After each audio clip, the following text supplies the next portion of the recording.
ঈদঘনিয়ে আসায় জমে উঠেছে কোরবানির পশুর হাট। রাজশাহীর সিটি হাটে আছেন সাইফুর রহমান রকি।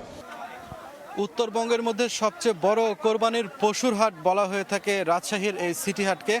এই আগামী 7 জুন অনুষ্ঠিত হতে যাচ্ছে ঈদুল আজহা, সেই উপলক্ষে কিন্তু প্রায় এই হাট কিন্তু প্রতিদিনই বসতে শুরু করেছে এখন। তবে সাপ্তাহিক যে হাট সেটি বুধবার এবং রোববার এই 2 দিন কিন্তু সাপ্তাহিক হাট বসে এবং এই 2 দিনই সবচেয়ে বেশি কোরবানির পশু আমদানি হয়।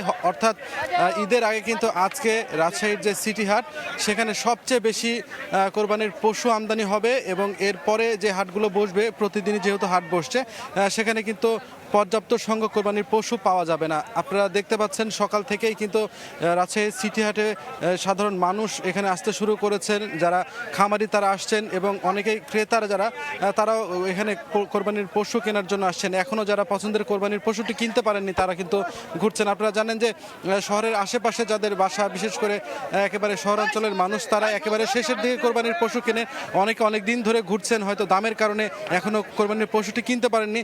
তারা আজকে কিন্তু সকালবেলায় হাটে এসেছেন।